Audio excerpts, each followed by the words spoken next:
porque vas alargando la goma, vas alargando la goma, vas alargando la goma y sí, te aguanta el ciclo, pero ¿a costa de qué, no? Me da esa sensación. Yo sí me gustaría introducir ese mensaje desde luego, de ahora mucha más cautela. Aunque el escenario central sigue siendo el de un aterrizaje suave, hoy podemos pensar que las probabilidades de un escenario de aterrizaje forzoso, es decir, una recesión, pues ahora mismo pueden ser del orden del 15%.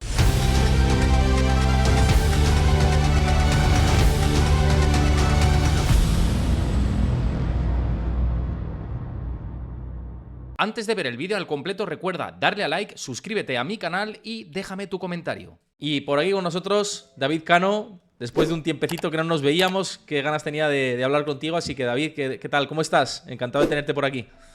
Hola, ¿qué tal? Muchísimas gracias. Gracias por tu invitación, tu cariñosa presentación y un saludo a todos los que nos están viendo desde tantos países, ¿no? Qué bien, qué alegría ver que hay Sí, sí, gente sí. Y de un hay montón mucho de habitual también de países. Argentina, de Muy Chile, bueno, bien, de todo. Así que así democratizamos más las finanzas, ¿no? No nos quedamos solo en creo que España, sí. sino que vamos al habla Está muy hispana bien. en general y abrazamos a todo el mundo para que se forme e informe sobre la economía y los mercados.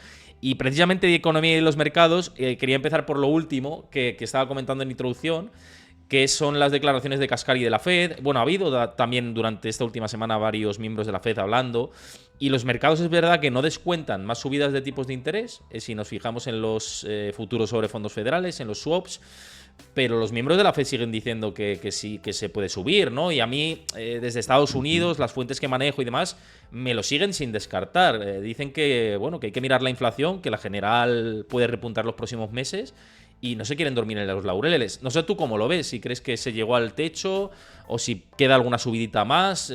¿Cuál es tu opinión?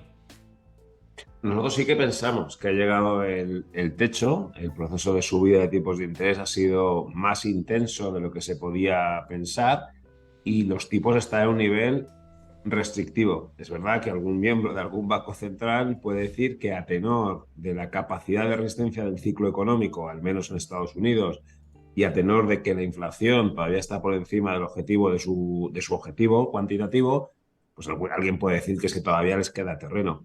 En nuestra opinión, lo que sucede es que no se tiene en cuenta el efecto retardo del endurecimiento de Eso es la cierto. política monetaria, porque la política monetaria tiene algo que es que cuando tú decides subir los tipos, hasta que eso impacta en la economía, pues pueden tardar entre 6 y 12 meses. Por lo tanto, creo que es un error decir que a tenor de cuál es la posición actual del ciclo, todavía tu política monetaria no es lo suficientemente restrictiva. Espérate 6 o 9 meses y dentro de ese plazo seguramente veas que la situación del PIB y sobre todo la situación de la inflación puede ser diferente. Pero es verdad que los bancos centrales, independientemente de que hayan mantenido tipos la Fed o el Banco de Inglaterra, es verdad que siguen manejando un discurso, vamos a decir, tensionador. No sé si acaso para manejar las expectativas, dice, oye, cuidado, todavía puede ser que tenga que subir alguna vez más el tipo de interés, pero entendemos que es más eso, es más controlar las expectativas que realmente anticipar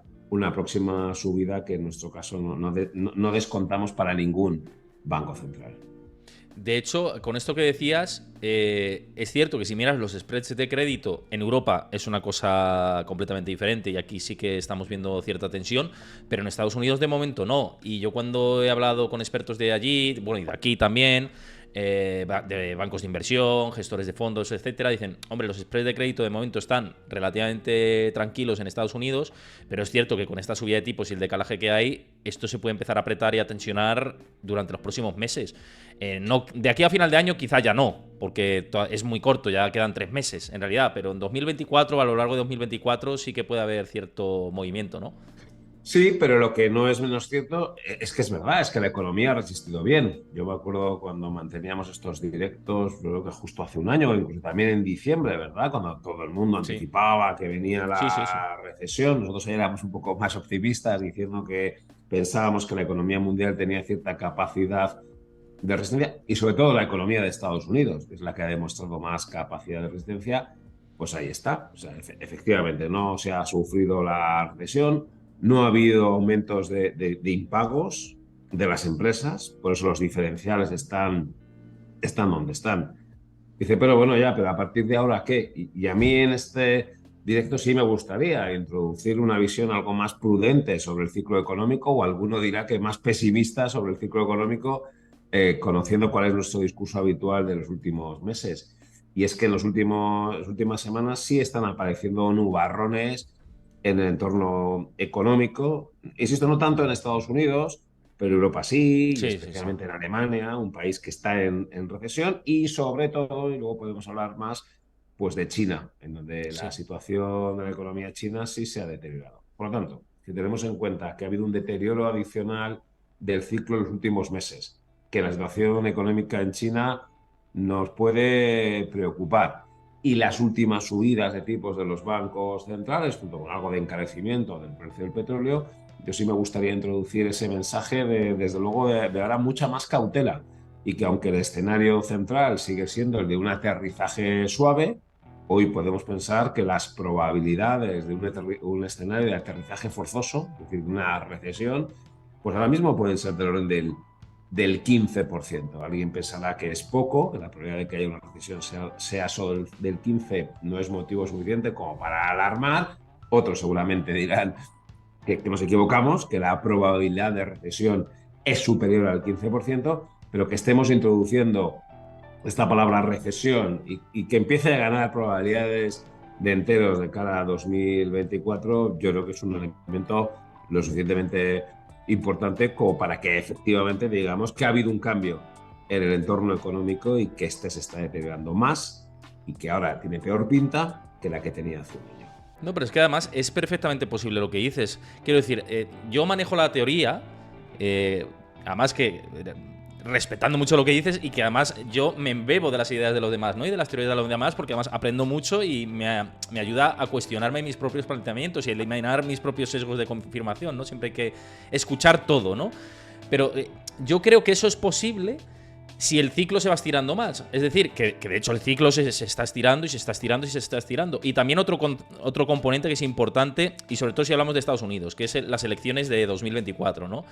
Y siempre, no siempre, pero si cogemos una estadística y en ciclos preelectorales, generalmente la economía ha aguantado, quitando 2008, que estalló ya todo por los aires, y quitando algunas otras, pero siempre, o habitualmente, siempre no, pero habitualmente ha aguantado, ¿no? Porque al final ten en cuenta que Estados Unidos está aumentando más su déficit, ¿no? Y esto está también metiendo liquidez dentro del sistema y haciendo que, pues, que el consumo aguante, que es lo que se está viendo, ¿no? Que el consumo aguanta. Entonces, creo que tu tesis la veo muy interesante y digo, es posible si sigue aumentando el déficit estructural de Estados Unidos, si la liquidez va aguantando, si las empresas o la refinanciación previa de las empresas que han hecho no tienen que financiarse de nuevo a tipos tan elevados como los tenemos ahora mismo, y si, bueno, pues el impacto en las empresas zombies, que son unas cuantas, pues no se traduce tanto en la economía real, ¿no?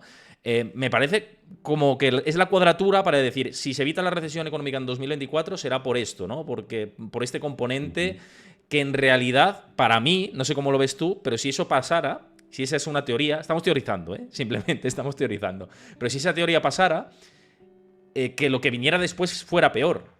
Porque vas alargando la goma, vas alargando la goma, vas alargando la goma, y sí, te aguanta el ciclo, pero ¿a costa de qué, no? Me da esa sensación, no sé. Sí, sí, no. O sea, el problema de que el ciclo económico esté resistiendo mucho, perdón, es que efectivamente está llevando a los bancos centrales a tener que subir los tipos de interés por Exacto, de encima de acuerdo. un nivel neutral, y ponerlo en un modo restrictivo. Y eso es lo que a mí de lo que queremos advertir, que hoy la Claro. política monetaria es restrictiva. Es verdad, como tú comentabas, que la política fiscal no lo es, y que tal vez por eso el ciclo está aguantando, y también porque hay cambios de ahora de la economía respecto a otras veces, porque había un colchón de un ahorro post pandemia que ha sido un colchón muy importante, y esto es lo bueno de este trabajo nuestro, ¿no? Que no siempre, cada vez el ciclo económico es diferente, y por lo tanto ahora hemos tenido un endurecimiento monetario sin precedentes históricos en magnitud y en muy poco periodo de tiempo, pero es verdad que ha coexistido con una política fiscal expansiva que ha podido compensar en cierto modo el endurecimiento monetario, y además hemos contado con algo que nunca antes habíamos visto, y es un colchón de ahorro post pandemia pues que ha servido para compensar ese aumento de la inflación. Por otro lado, y esto es importante también señalarlo, el endeudamiento empresarial y familiar medio es menor que en otros momentos del tiempo. Y Sí. yo creo que esto es importante Eso es señalarlo. importante, Por tanto, sí. el endurecimiento de las condiciones monetarias ahora ha impactado menos sobre las empresas y sobre las familias. Ya sé que alguien nos estará escuchando y dirá, ya, pues a mí la hipoteca se me han encarecido 500 euros o 600 euros. Evidentemente hay casos de esos, pero que en media el nivel de endeudamiento empresarial y familiar hoy es algo menor. Por lo tanto, el endurecimiento de la política monetaria hoy tiene un menor impacto que históricamente sobre los dos agentes. Y otro asunto también del que tendremos que hablar y más adelante es cómo se transmite hoy la política monetaria a través del mercado interbancario o a través de los mercados de capitales. Y estos son algo más protagonistas en la transmisión de la política monetaria. Bueno, en definitiva, a lo que vamos es que esta vez hay elementos diferenciales que nos están llevando a estar un punto sorprendidos de la capacidad de resistencia del ciclo. Y eso está llevando a los bancos centrales a endurecer, y aquí viene la tesis, tal vez en exceso. Es decir, tal vez ahora sí los bancos centrales están equivocando, subiendo en exceso los tipos de interés, y es esa subida en exceso de los tipos de interés la que puede provocar una pérdida de dinamismo el próximo año. Y además, con ese elemento diferencial que comentaba, o sea, a la autodesaceleración buscada en los países occidentales por parte de los bancos centrales, pues tal vez se sume la situación complicada que tiene la economía china. Y es el gran riesgo. El gran riesgo es que estos dos problemas coincidan en el tiempo, en principio son independientes, no están correlacionados, pero como les dé a los dos por materializarse de forma simultánea, bueno, pues una tormenta perfecta. Claro, es que, y llevas mucha razón en lo que dices, muchísima, porque además, claro, estamos debatiendo o en el mercado se debate que si hay una subida más o una subida menos o pausa, en realidad el trabajo grande está hecho. ¿Y qué más da 25 puntos básicos más si dejas una pausa de 6 meses? En zona restrictiva. Ahí es donde haces daño. Ahí en realidad es donde haces daño. Tener un tipo restrictivo es donde haces daño. Entonces, claro, en realidad ahí es donde está el kit de la cuestión. Lo que decías de China, que luego vamos a hablar, y el tiempo que nos mantengamos en zona restrictiva, que ahora mismo se están diciendo que los tipos hasta ya el segundo semestre del año que viene no se van a bajar. Hombre, 8 meses en zona restrictiva sí que es mucho dolor, ¿eh? Ahí sí que nos vamos a tener un daño importante. Sí, de hecho nosotros pensamos que por eso los van a bajar ante los tipos de interés, porque con unos pocos meses en esta zona restrictiva va a ser suficiente como para que impacte de forma negativa sobre el ciclo y los bancos centrales seguramente se den cuenta, ¿no? y reculen rápidamente. Ya sé que ahora esto resulta difícil de creer, pero como muy bien has empezado el directo, los bancos centrales están amenazando con que puede ser que sigan subiendo. Diciendo esto los bancos centrales, ¿cómo os atrevéis a decir que el siguiente movimiento va a ser a la baja? Bueno, esto es como siempre, no dónde está la pelota ahora, sino dónde va a estar dentro de 3 meses. Y dentro de 3 meses seguramente el deterioro cíclico va a ser muy significativo y asistiremos a ese cambio de discurso de los bancos centrales y prepararán el terreno para iniciar la rebaja de los tipos de interés que podría ser en primavera. Ya sé, insisto, ya sé que aquí nosotros estamos siendo un poco más adelantados que el mercado. Y alguien puede decir que qué extraño y qué extraño en David Cano, ¿no? Que normalmente tiene un punto más optimista que el conjunto de la media. Bueno, es que ahora, insisto, ahora entendemos que hay ciertos cambios o ciertas circunstancias o cierto equívoco o error de los bancos centrales. Yo soy un gran defensor de la política monetaria y de lo que hacen los bancos centrales, pero creo que en septiembre, por ejemplo, se han equivocado. Y manteniendo este discurso agresivo, creo que se están equivocando. Pues si tú me estás diciendo que se están equivocando, como dices que tienes un punto más optimista, entonces sí que... Además, ten en cuenta una cosa, que la mayoría de bancos de inversión están diciendo que no va a haber aterrizaje y que se han equivocado ellos y están moviendo sus guidance de cara al año que viene. Y ahora tú estás diciendo, no, si el guidance es positivo, pero lo estamos sesgando un poquito más con prudencia. Con lo cual es un poco contrarian a lo que hemos visto en los mercados últimamente, que es interesante. Y hay una cosa importante, ¿no?, de todo esto, que es el tema de y lo hemos hablado, ¿no? El tema de la inflación. La inflación es cierto que hemos tenido un proceso de desinflación muy fuerte durante estos últimos meses, ahora estamos viendo ese repunte, y había un punto que quería tocar contigo del último directo que tuve aquí con Juan Ramón Rayo y que me pareció muy interesante, que dijo, cuidado porque tampoco las subidas de tipos de interés tienen por qué ser desinflacionistas. O sea, pueden generar inflación si no lo acompaña la política fiscal. Y estamos viendo que no lo está acompañando la política fiscal. Aquí hay riesgo de que pueda repuntar inflación. O sea, que ahora mismo no lo tenemos en el horizonte. Pero ¿tú ves algún riesgo de que pase como los 80, por ejemplo, o después de la Segunda Guerra Mundial? Vamos a ver, podemos destacar o diferenciar factores de oferta de nuevo de factores de demanda. Puede haber un nuevo aumento de la inflación asociado a factores de oferta, que otra vez el petróleo se dispare, que otra vez vuelva a haber cuellos de botella, huelgas y demás. Bueno, es un factor de riesgo que ahí está. Hoy parece poco, otra guerra y demás, Sí. ¿no? Hoy parece poco probable, Sí. pero podría estar. Que haya un repunte de inflación asociado a factores de demanda, sí, solo sí el ciclo económico aguanta. Por lo tanto, ¿dónde nos podríamos equivocar en nuestra tesis central de inversión? En que resulta que, aun poniendo los tipos de interés en el 5, 5,5%, el consumidor sigue gastando, el empresario sigue dinamizando, sigue invirtiendo y por lo tanto que tuviéramos un repunte de la inflación porque la economía siguiera como un tirón. Por lo tanto, ¿puede producirse un repunte de inflación? Sí, si aunque le haya subido los tipos hasta el 5%, la economía sigue tremendamente dinámica. Ese sería el factor de riesgo, que la economía estuviera resistiendo. Pero como he comentado antes, ese no es nuestro escenario. Nuestro escenario central es que esto ya va a hacer daño sobre la economía, que la economía se va a moderar, que no va a haber demanda.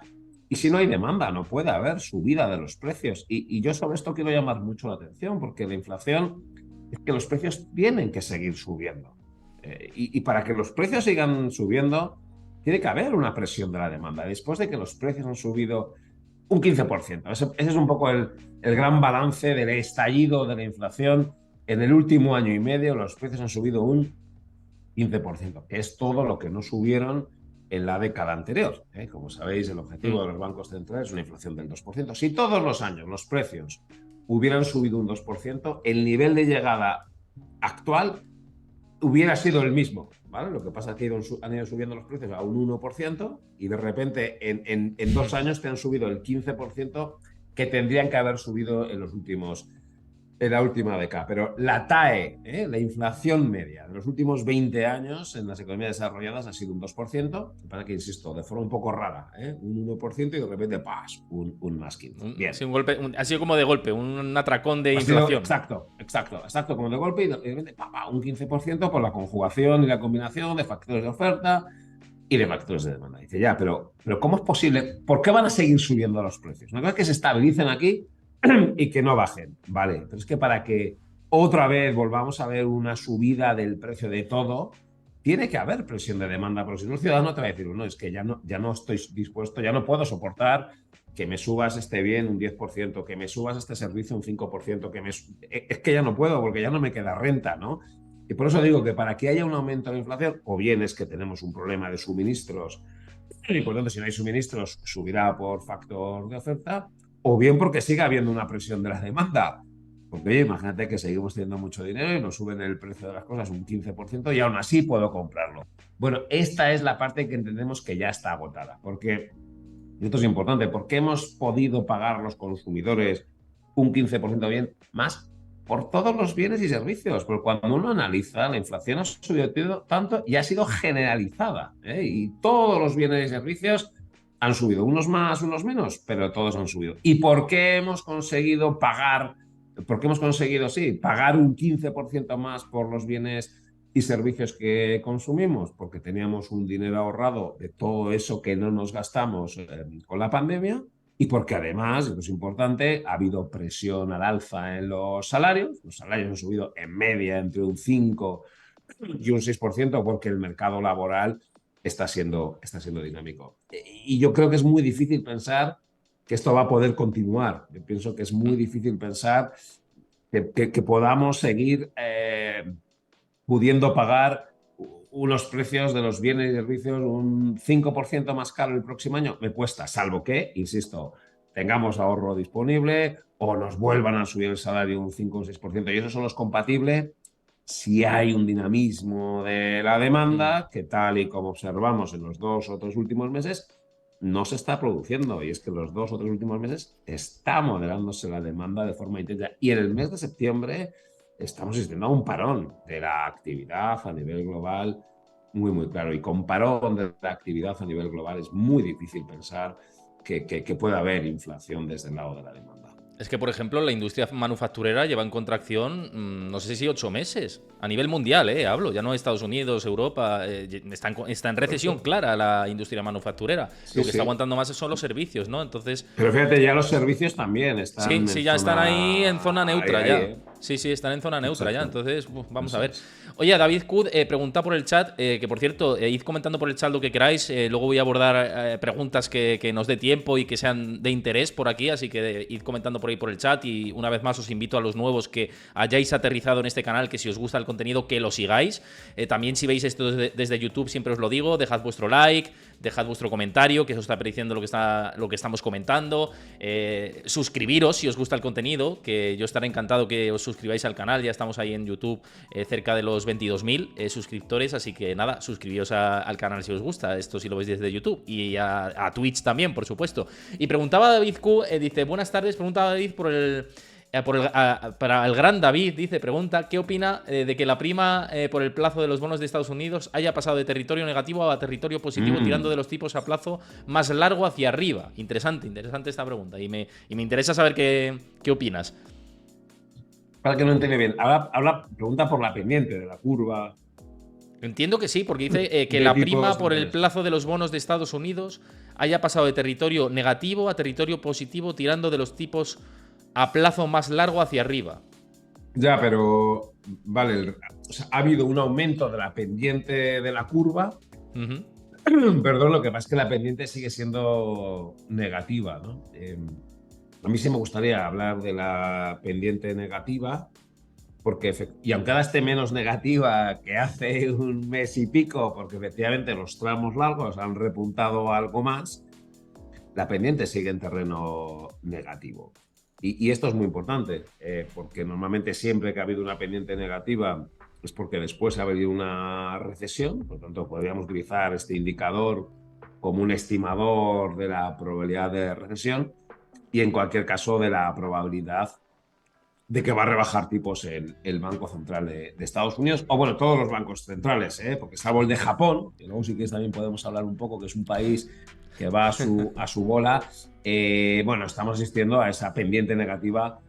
¿Cuál es la lógica financiera? Y a mí me está pasando con mis clientes, dicen, yo tengo para invertir una determinada cantidad de dinero, pues igual prefiero invertirlo a un año al 4% que no a 5 años a un 3,5%. ¿Qué sentido tiene que yo invierta a un plazo más largo con un tipo de interés más bajo? Digo, bueno, pues el temor a que los tipos de interés bajen. Porque claro, si tú inviertes a un año al 4%, yo sé que es mejor invertir a un año al 4% que a 5 años al 3,5% anual. Pero si bajan los tipos de interés, dentro de un año tendrás que reinvertir. Y si el Banco Central Europeo ha bajado los tipos y los ha puesto, voy a exagerarlo, en el 2%, cuando dentro de un año reinvierta esa cantidad y lo tengas que hacer al 2%, dirás, jo, qué pena no haberlo invertido al 3,5% anual hace un año durante los siguientes 5 años. Esto es por qué la pendiente de la curva está invertida. Porque hay gente que prefiere invertir a 5 años a un tipo que hoy parece peor porque es más bajo, pero la previsión es que dentro de un año o dentro de dos se ha bajado tipos, el Banco Central Europeo sea un tipo mayor. Y esta es la estrategia que nosotros estamos siguiendo. Nosotros estamos invirtiendo en los plazos más largos, porque aunque ahora estemos perdiendo, tengamos un coste de oportunidad, porque el tipo de interés es más bajo en el tramo largo que en el tramo corto, pensamos que nos estamos garantizando un mayor tipo de interés a medio y largo plazo. Y esto es lo que muchas veces hablan los mercados financieros. Si pensar en el corto plazo o pensar en el largo plazo. Insisto, yo sé que comprar tramo corto te estás maximizando la rentabilidad a corto, Pero no pensemos en las rentabilidades en los próximos 3 o 6 meses, porque como dentro de 6 o 9 meses los bancos centrales bajen los tipos de interés, cuando tengas que reinvertir esas inversiones que has hecho a un plazo corto, las vas a reinvertir a un tipo de interés mucho más bajo. Por lo tanto, yo hoy prefiero ser un poco inversor a largo plazo y comprarme unos bonos que me van a maximizar la rentabilidad TAE durante los próximos 5 años. Claro, de nuevo, esto es lo que tú pienses de qué van a hacer los bancos centrales. Porque si tú piensas que los bancos centrales van a seguir subiendo los tipos de interés, entonces lo que tienes que hacer es estar en el tramo corto y reinvertir dentro de 6 meses a tipos de interés algo más alto. Esta es la pendiente de la curva de tipos de interés. Es la utilidad que tiene la pendiente de la curva de tipos de interés para interpretar qué es lo que están diciendo los mercados, ¿no? Entonces, bueno, creo que es importante hablar de la pendiente y por qué está en negativa, aunque ahora esté un poquito menos negativa que como estaba, por ejemplo, en los primeros días de julio.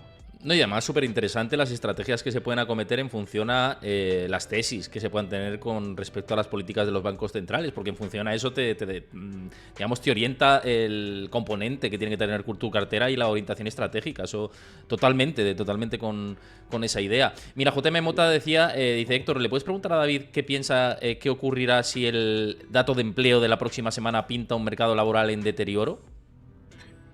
Bueno, pues que tendremos razón, que la curva cederá en ti y que yo espero que eso lo llevase a los bancos centrales, a la Fed, a decir, oye, espera, que igual ya sí hemos hecho lo que teníamos que hacer y por lo tanto ya hay que empezar a cambiar nuestro discurso y nuestro sesgo, ¿no? El mercado laboral me parece clave, porque antes comentaba, es una de las sorpresas de esta fase del ciclo económico. Está aguantando súper bien el mercado laboral en todas las economías y esto nos sorprende. De hecho, si miras encuestas de cuál es, la Comisión Europea lo publicaba la pasada semana y es muy ilustrativo. Le pregunta a las empresas cuáles son los factores que están condicionando tu capacidad productiva. ¿Qué es lo que te puede estar llevando a que no estés produciendo tanto como a ti te gustaría? Se les pregunta, ¿son los factores de oferta? O sea, los cuellos de botella y demás. Ya no. Lo fueron hace un año y pico con los famosos cuellos de botella, pero ese ya no es el problema. ¿Es un problema de demanda? ¿Acaso porque la demanda no está siendo dinámica, por eso puede ser que estés produciendo menos? Dice, no, es verdad que en las últimas semanas o meses hemos visto deterioro de la demanda, pero eso no es el problema. ¿Es un problema los tipos de interés? ¿Es un problema la restricción financiera? Dice, no, tampoco. Te contestan, ahora es un poquito más alta que hace unos meses, pero no, tampoco es un problema. Entonces, ¿cuál es el factor que te está condicionando tu capacidad de producción? Y le dicen, el empleo, el mercado laboral, la incapacidad de encontrar personas, bueno, te lo llaman así. Eso es súper importante, porque efectivamente, si lo que encontramos es que hay un problema para encontrar empleos, si mi problema es la fuerza de mano, la mano de obra, evidentemente lo que está pasando con su precio relativo es que está subiendo y eso está subiendo vía salarios. Hasta ahora. A partir de ahora, ¿qué va a pasar? Bueno, esa es clave. Si el mercado laboral empieza a dar síntomas de debilidad, igual que nos ha dado el mercado de servicios que antes comentábamos, esa será la clave. Pero es verdad que hasta ahora el Es mercado que no. laboral no ha dado ninguna señal de moderación. Nada, no, David. Hubo un rebote digamos, en las peticiones iniciales de desempleo desde el mínimo hasta los niveles actuales, pero luego volvió a bajar, es decir, una oleada que son muy sanas, o sea, es que es un nivel muy sano. El único indicador que pudiéramos decir que se ha deteriorado un poco son los famosos JOLTS, las ofertas laborales, es decir, las vacantes. Es lo único que sí que alcanzó pico y está descendiendo, pero es que aún así las vacantes siguen siendo muy altas. Exacto. Claro, el tema es que antes eran extremadamente altas, ahora son muy altas, antes eran extremadamente altas, pero el resto está sano. De momento es lo que podemos decir del mercado laboral, que está sano. Pero un poco quiero irme a la parte de China, que antes lo has comentado, y que es cierto que las tesis, digamos, más saludables de cara al crecimiento económico que se idearon a finales del año pasado estaban cimentadas en la apertura china, el ciclo chino, otra vez se van a poner a gastar y lo que estamos viendo Muy bien. es casi que lo contrario, ¿no? Mercado inmobiliario chino muy deteriorado, muy preocupante, el paro juvenil en niveles que no se veían desde crisis anteriores, la deuda administrativa local también puede tener cierta preocupación, es decir, que China, que parecía que iba a ser como el que iba a inyectar el dinero al mundo y que nos iba a salvar, está bajo mínimos. ¿Cómo ves Sí, este sí. factor? Es un país, una economía que a mí me interesa mucho, aunque solo sea porque es la segunda mayor economía del mundo y ha sido el motor de la economía mundial en los últimos años y porque además, desde un punto de vista del análisis macroeconómico, es un ejercicio muy interesante, porque es de cómo una economía que basaba su competitividad internacional en el coste de mano de obra muy barata y en la capacidad de producción, manufactura muy barata y abundante, ha tenido que ir rotando hacia la tecnología. Y lo que estábamos viendo es que además China podía ser líder tecnológico en algunas de las tecnologías más punteras. Y por lo tanto todo apuntaba en una dirección muy correcta. Tengo un plan, ser líder mundial en el 2049 y todo iba perfecto. De hecho, nosotros en nuestras carteras, una de nuestras ideas de temática de inversión que más sobreponderábamos y que yo más me empeñaba precisamente la renta variable de China y especialmente China, es decir, las acciones se cotizan en China, en Shanghai, en Shenzhen, en renminbis. Bueno, diré que hemos quitado las posiciones. Por lo tanto, el grado que hemos tenido de excepción de China es claro. Y tú has dicho una de las claves, seguramente empezaron gestionando mejor la pandemia que el resto de economías desarrolladas, digámoslo así, pero la gestión final de la pandemia no fue nada acertada. Es más, fue bastante desacertada. Con la reapertura se pensaba que podía haber un estímulo del crecimiento económico que se produjo, pero duró horas, no más. Nada, Y lo sí. que estamos viendo es que la capacidad y el gasto de las familias, esto es la demanda interna, no está tirando.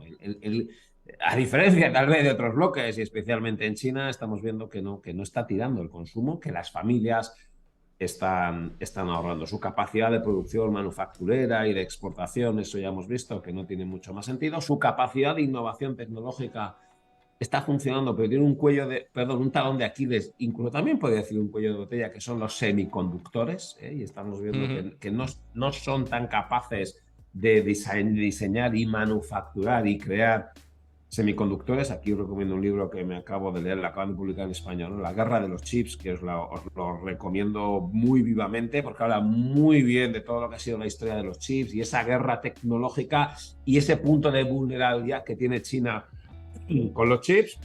Además, es muy posible, bueno, pues que las autoridades políticas chinas han estado, no sé si decir despistadas o han estado, bueno, preocupadas por Taiwán y una potencial, bueno, situación más o menos tensa.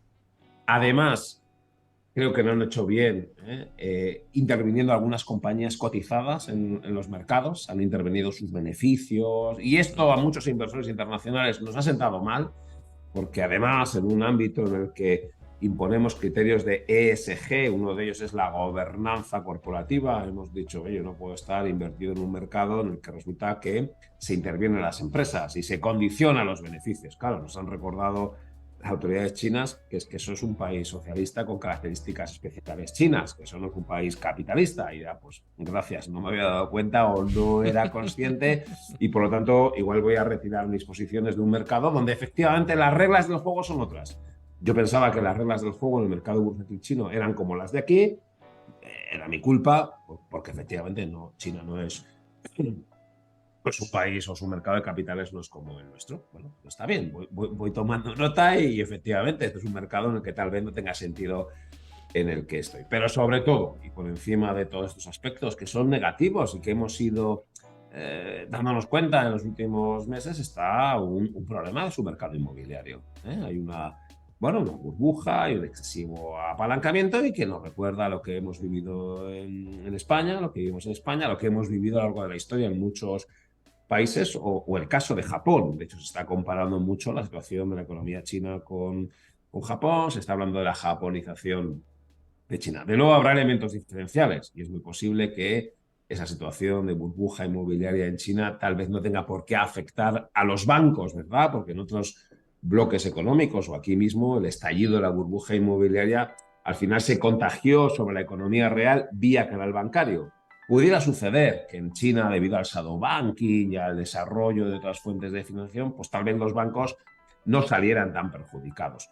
Pero es obvio que ahí tienen una recesión de balance, ¿eh? Y tienen un problema de endeudamiento no público, no las familias, pero sí asociado a un mercado inmobiliario que eso hay que purgar. Bueno, he ido listando lo que fue el gran argumento comprador de China, recuerdo, pues hace 5 años aproximadamente, y que en el último año y medio o en los 2 últimos años, pues hemos ido desmontando, ¿no? Y bueno, estas cosas pasan en la economía y los mercados financieros. Tendrán que purgar, tendrán que debilitar el renminbi, tendrán que tomar medidas de estímulo y cuando veamos que la situación económica ha cambiado y cuando veamos que las reglas del juego de sus mercados de capitales son las que, bueno, nos gustan a los que invertimos desde este lado, bueno, pues seguramente volvamos, pero se ha hecho daño reputacional y las señales de pérdida son claras. El debate o el planteamiento es, oye, si realmente China tiene un problema macroeconómico y una crisis seria, va a ser muy difícil pensar que el resto del mundo no se va a ver afectado, ¿no? Y si China entra en recesión, las materias primas se van a hundir y con ello la inflación. Si China tiene un problema de crecimiento económico y el renminbi se deprecia, con ello van a volver a exportar deflación. Y volvemos al punto de arranque. Sí. Si hay un problema en China, la inflación se va a hundir. Y si la inflación se hunde, los bancos centrales no solo nos suben los tipos de interés, sino que los bancos centrales bajan los tipos. ¿Que esto va a ser en marzo del próximo año, en junio del próximo año o en diciembre del próximo año? Discutamos. Pero que hoy manejar un discurso tensionador de los bancos centrales de la misma intensidad que hace 6 meses, cuando hay unos nubarrones, especialmente en China, a mí me parece una irresponsabilidad por parte de algún banco central. Está bien visto esto. Oye, y Fernández 123 nos pregunta antes por el chat, que ya os digo que estoy leyéndoos por ahí, vamos a ver lo que nos dé tiempo.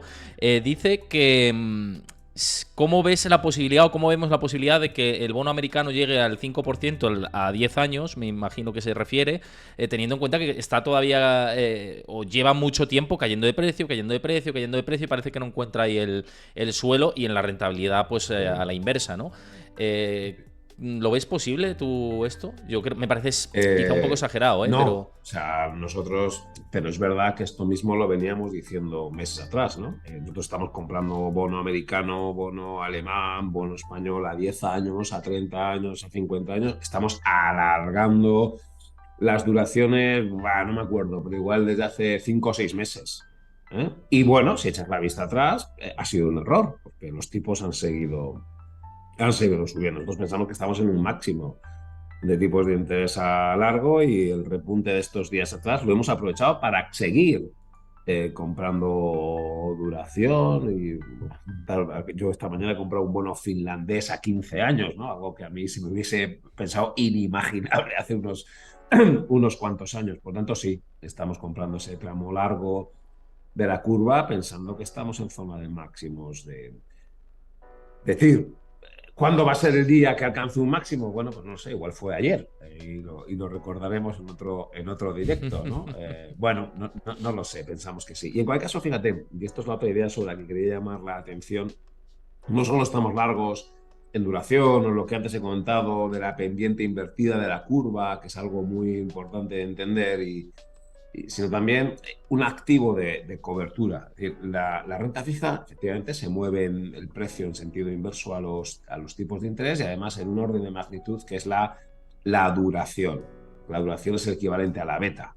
Aquellas acciones con beta 2, si la bolsa sube un 10, pues esta sube en un 20 y si la bolsa cae un 5, pues esta cae un 10. Bueno, pues la duración es la variación del precio de un bono ante variaciones en los tipos de interés. Cuanto mayor sea la duración, pues más cambia el precio del bono. Nosotros estábamos comprando duración 7, duración 10, duración 15.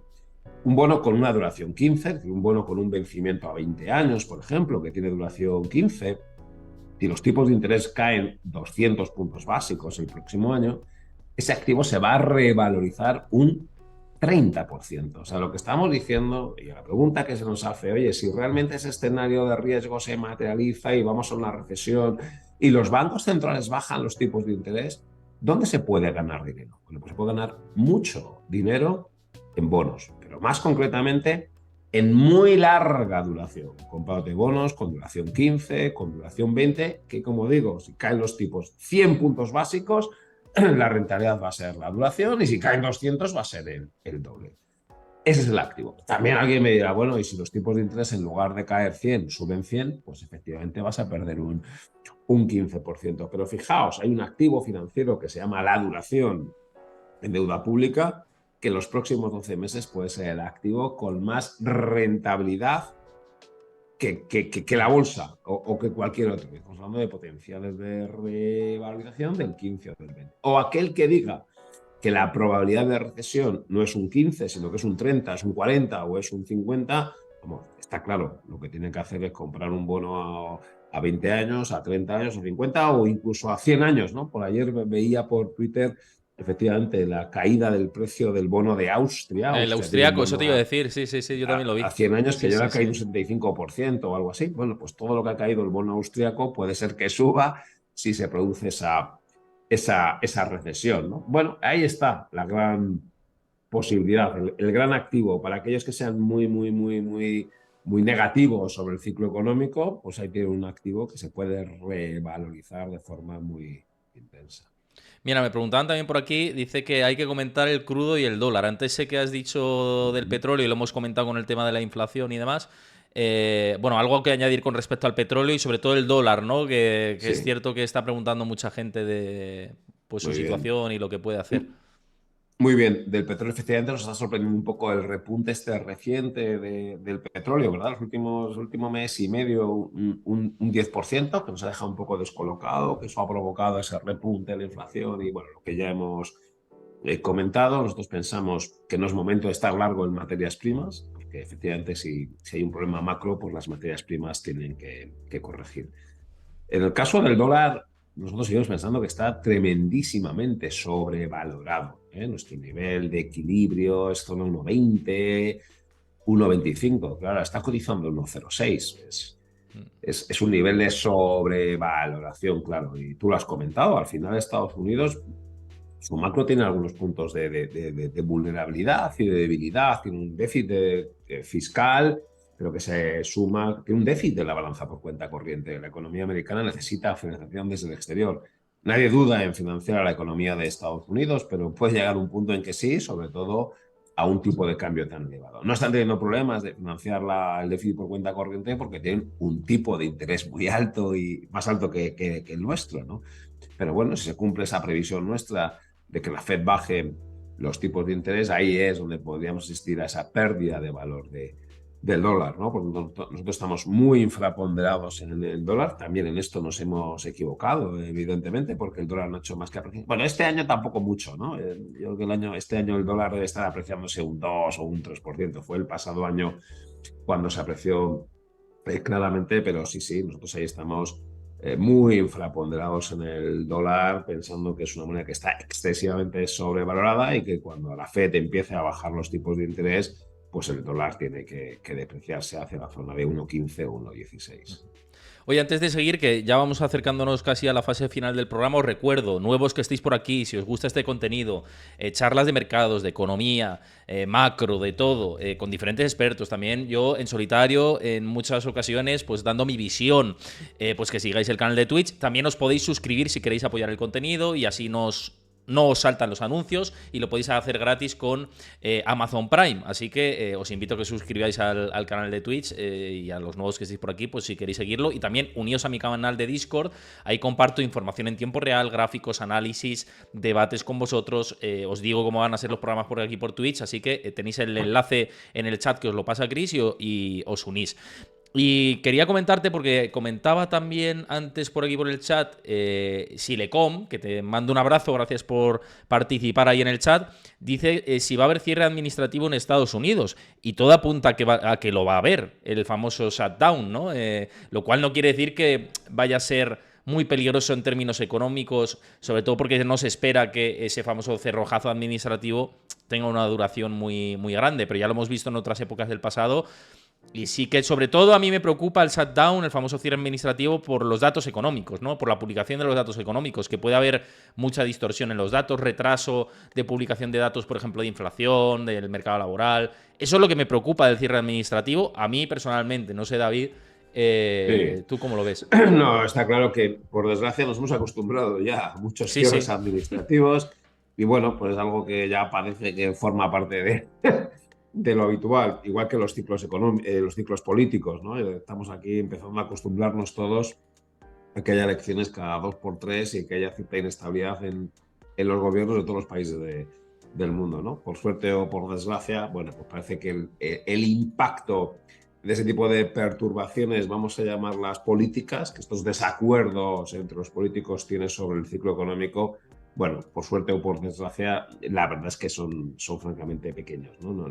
Ahora, igual es una gota adicional sobre esas señales de pérdida de dinamismo que estábamos comentando, ¿no? Desde luego, bueno para la economía no es, malo yo creo que tampoco, pero bueno, si es un argumento adicional para pensar que el ciclo puede frenarse más, pues bueno, tal vez pueda venir por ahí. Oye, te quería preguntar la bolsa, ¿no? Hemos hablado de bonos, hemos hablado de macro y demás. Ujú. ¿Cómo ves en general Muy bolsa bien. Estados Unidos y europea también? Que son las que están ahí un poco Muy bien. en el ojo del huracán de la mayoría.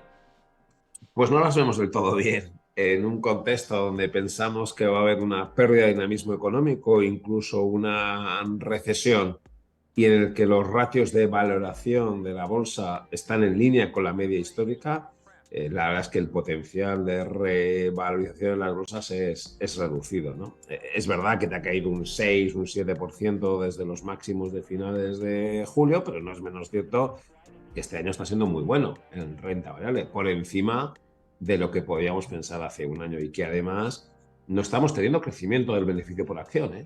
Este año es un año donde se va a saldar en términos agregados, insisto, sin crecimiento del beneficio por acción. ¿Dónde está tal vez la excepción?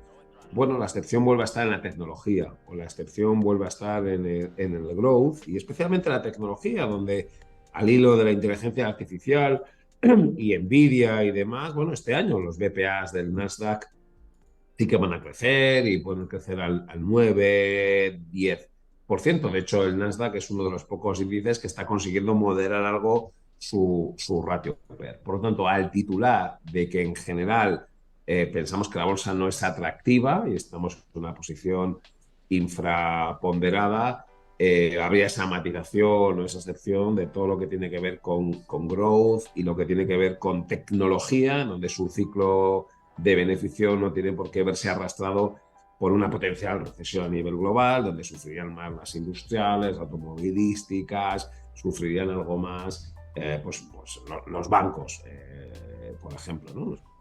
Creyendo más en la tecnología y el growth. Y hay un sector, y justo lo comentábamos esta mañana en el comité nuestro de inversiones, bueno, es el real estate. La verdad es que ha sufrido muchísimo el real estate en Estados Unidos y en Europa. Si se cumple un poco nuestra tesis de cesión de los tipos de interés, pues podría ser un sector donde tuviésemos una fuerte revalorización, ¿verdad? Porque vuelvo otra vez, también hay que analizar los sectores que más han sufrido por la subida de los tipos de interés. Uno ha sido el growth, la tecnología y otro está siendo el real estate. Lo que pasa es que, y os trasladado cosas que comentamos en nuestros comités de inversiones, ¿no? Dice, vale, ok, puede tener sentido meter real estate pensando en que los tipos de interés van a bajar, pero igual eso no es compatible si ya tengo mucha duración. Porque claro, si hemos metido mucha duración en renta fija, es decir, estamos jugando a que los tipos de interés van a bajar, wow, igual no metas real estate en renta variable porque está jugando un poco a lo mismo. De hecho, he puesto un post en X donde efectivamente grafico la comparación del real estate y del precio del futuro del boom, en donde se ve que efectivamente el real estate va muy bien si los tipos bajan, pero si los tipos bajan ya lo ganamos a través de la duración. Si nos equivocamos y los tipos suben, perderemos dinero en duración y también perderemos dinero en real estate. Y por lo tanto, Y esto es la clave de la gestión de carteras. Muchas veces hay que intentar meter estrategias que estén descorrelacionadas, porque todos apuntan a la misma dirección. Como nos equivoquemos en nuestro escenario macro, pues tendríamos una muy mala evolución. O dicho de otra forma, aquellos que nos están escuchando, que crean que los tipos de interés van a bajar y que no hagan renta fija o eso de subir duración no lo terminen de ver, bueno, pues efectivamente, real estate, los rates, las OCIMIs, hay ETFs, hay futuros, hay el futuro del Eurostoxx SSX86P, quiero recordar. Bueno, pues esa puede ser un buen posicionamiento en renta variable para quienes compartan con nosotros la idea de que los tipos de interés van a bajar y pueden bajar de forma fuerte. Oye, veo que te has adaptado bien al cambio de nombre de la red de Elon Musk, ¿eh? Debes ser de los pocos que te has adaptado a decir X. A mí me sigue saliendo Twitter, pero lo tengo que decir, ¿eh? Un post en X. He puesto Sí. un post en X. Es un poco raro, ¿eh? El nombre este. Sí, Es un poco extraño, exacto. pero sí, sí. Oye, Pero nos bueno. pregunta JM Mota otra vez, dice, ¿no tiene más sentido comprar bonos a largo plazo que invertir en equity, que se beneficie por un descenso de tipos? Parece mucho más seguro lo primero. Para mí sí, claramente. Lo que pasa es que, bueno, yo sé que no todo el mundo hace renta fija y por tanto, los que hagan solo renta, ¿cuál es la vía para aquellos que solo hagan renta variable para jugar a esa cesión de los tipos de interés?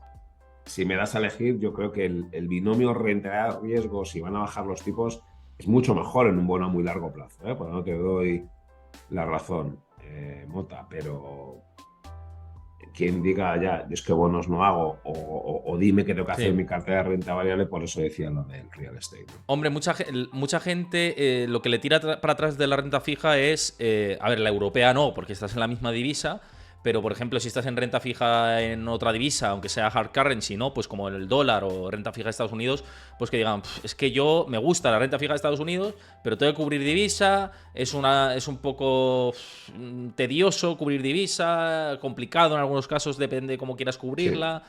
¿Tú te centras más en renta fija de aquí de Europa o también en Estados Unidos pero Sí, cubriendo? ¿O sin cubrir? sí, bueno, pues muy buena pregunta porque otro cliente justo esta mañana también, esa era la pregunta que nos hacía, dice, yo quiero invertir en renta fija de Estados Unidos, pero no quiero asumir el riesgo de tipo de cambio. Bueno, afortunadamente hay de todo, ¿no? Hay ETFs que te cubren el riesgo de tipo de cambio Sí. y demás. Su tesis es que, fíjate, curioso, que la pérdida de dinamismo en la economía de Estados Unidos va a ser más intensa que aquí y que allí va a bajar tipos la Fed y aquí no. En ese caso, él piensa que la curva de tipos de interés allí va a ceder mucho más y que el dólar se va a depreciar. Y por eso quiere invertir en el tramo muy largo de Estados Unidos cubriendo el riesgo de tipo de cambio. Bueno, pues tiene un storytelling que está bien, ¿eh? Sí, sí. Y que además tiene un punto de convincente. Es muy contrarian, porque que solo baje tipos la Fed y no lo haga el BCE es un poco extraño, pero es lo que Quizá viene puedes a decir pensar es en el aquí. decalaje que hay de cuando empezó a subir tipos la FED a cuando empezó a subir tipos el BCE, que son 4 o 5 meses o algo así, pues decir, bueno, en ese Por tramo, ejemplo. pero al final el BCE O bajará tipos. que aquí la inflación no modere y el Claro, BCE se claro. empeñe en que no quiere bajar. Bueno, oye, ahí tienes, esto es lo bueno de este Sí, sí, trabajo, sí. ¿no? Que oye, al Es que final es hay una ciencia argumentos. social al final. Es que es Sí, así. sí, no, y a mí me daba este argumento, digo, oye, no lo comparto, pero bueno, pues puede tener Pues puede sentido. Y ser, por lo puede tanto, ser. busquemos un ETF de deuda pública long duration americana que cubra el riesgo de tipo de cambio. Perfecto. Eh, Otra exposición que hacemos nosotros en renta fija, por ejemplo, y aquí estaban escuchando gente de Latinoamérica, nosotros estamos comprando renta fija emergente o renta fija de Chile, de Colombia, de Perú, de Brasil y de México, fundamentalmente en moneda local. Precisamente porque queremos asumir el riesgo de tipo de cambio, porque entendemos que son monedas que están infravaloradas y son monedas que tienen que apreciarse, además para un tipo de interés más alto y además ahí sí están bajando los tipos de interés. Ha bajado tipos Colombia, ha bajado Brasil, ha bajado Perú y Chile, ¿verdad? Sí. O Colombia igual no, está a punto y México. Bueno, ahí el ciclo de bajadas de tipos está claro porque ahí se está moderando la inflación. Por lo tanto, ahí jugamos a curva, jugamos a TIR, jugamos a aumento de precio ante cesiones de TIR y además a apreciación de las divisas emergentes. Vale, luego me voy a Latinoamérica fundamentalmente. No estamos comprando ya renta fija china, lo estuvimos comprando hasta el año pasado en mayo, pero ante el temor de que el renminbi se deprecie y además porque ahora la renta fija china a 10 años te paga el 2,5, ya no es nada atractivo. Nosotros comprábamos bonos chinos al 3,5 hace 3 años, claro, un 3,5 con el bono europeo en el cero era un súper chollo. Eso nos fue muy bien porque cedieron las tires y además el renminbi se apreció. Bueno, pues ahora que han cedido las tires y el renminbi tiene pinta de que se va a depreciar, es algo que ya no estamos comprando. Bueno, y luego nos vamos a la curva europea, donde uno puede decidir si el mercado de renta fija es espectacular, ¿eh? A mí se me ve un poco hacia donde tengo más el sesgo. Yo sé que está muy chulo la renta variable y las acciones, pero yo os aconsejo, o sea, el mercado de renta fija es un delicatessen, ¿eh? Y supera Y ahora con está mucho, más interesante que eh, hace años, con, ¿eh? con mucho. Y hay una diversidad de emisores, una diversidad de estrategias que no os podéis imaginar, ¿eh? A mí me parece que es muchísimo más técnico, muchísimo más interesante el mercado de renta fija y como tú muy bien dices ahora, porque efectivamente, ¿qué hago? ¿Invierto en deuda pública? ¿Invierto en grado de inversión? ¿O invierto en high yield? ¿O invierto en cocos? Hay distintos niveles de riesgo de crédito, pero es que además luego tengo todos los niveles de duración. Y la combinación de duración y riesgo de crédito te dan estrategias que son muy atractivas. Antes os he comentado, nosotros estamos subiendo muchísima duración en deuda pública, no en renta fija privada, y en renta fija privada lo que estamos haciendo es comprando los cocos, comprando los AT1s. Por cierto, lo hemos hablado tú y yo en algunas ocasiones, la Sí. situación de los bancos, lo de First Republic, y aquello quedó muy aislado porque fue un problema de riesgo de incorrecta gestión del riesgo de tipo de interés de unos pocos bancos. Si quieres, luego podemos hablar al respecto. Bueno, nos gustan los AT1s y, por ejemplo, dentro del riesgo de crédito no estamos comprando high yield y el único high yield que estamos comprando es el short duration. Y el short duration high yield está funcionando súper bien porque al no tener duración no le afecta la subida de tipos de interés y como no está habiendo impagos en ninguna empresa, wow, te está devengando la TIR. Estamos hablando de TIRs del 8%. El short duration high yield este año está dando una rentabilidad del 7%, que alguien me dirá, la bolsa también me da un 7%, pero con una volatilidad del 2%, cuando la volatilidad de la bolsa y eso que este año está baja, pero este año está siendo un 14%, por lo tanto te da casi lo mismo que la bolsa este año y con una volatilidad extraordinariamente baja. Bueno, he intentado dar alguna píldora Pincelada, sí, de lo sí, que sí. es el mercado de renta fija en moneda distinta, en hard currency, en local currency emergente y evidentemente en Europa. Y como tú muy bien has señalado, hoy la renta fija es un mercado bueno, tiene un abanico de posibilidades enorme y la mayoría de ellas tremendamente atractivas. Yo fíjate, antes hablando de que me preguntabas, ¿qué edad tienes tal, fuera de micros? Yo te digo que en mis 35 años de vida no he visto las oportunidades de renta fija que se ven ahora, ¿eh? Y no es recomendación de inversión, sino es cómo lo veo yo. Yo no he visto unas tires tan altas, esta diversidad, tanto en bonos corporativos como en deuda pública. Es que hay una gama de posibilidades que es una ventana que se nos ha abierto, pues cuando se nos abre una ventana hay que mirarla. Luego ya pues decides, ¿no? Pero hay que mirarla. Y no he visto esto Exacto. nunca. Pues fíjate, además yo diría, no solo tienes una oportunidad de rentabilidad, sino una oportunidad de cobertura. Y yo creo que Totalmente, eso es sí, lo sí, sí, sí. atractivo, porque alguien puede decir, Sí, sí. oye, la renta fija en condiciones normales, ¿cuánto te va a dar? Pues mira, un 4% en los próximos 12 meses.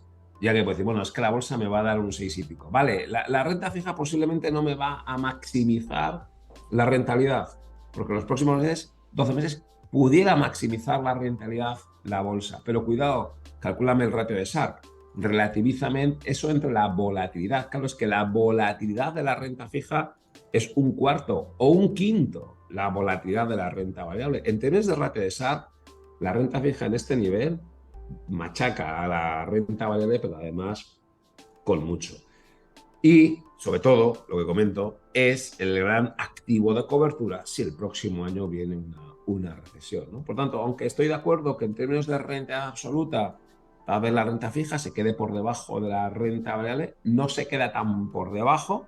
En términos de rentabilidad de riesgo, destroza a la renta variable y en términos de activo de cobertura, por si los nubarrones que están empezando a surgir en el horizonte se materializan en una forma de dana, bueno, la renta fija a largo plazo es el gran activo de cobertura.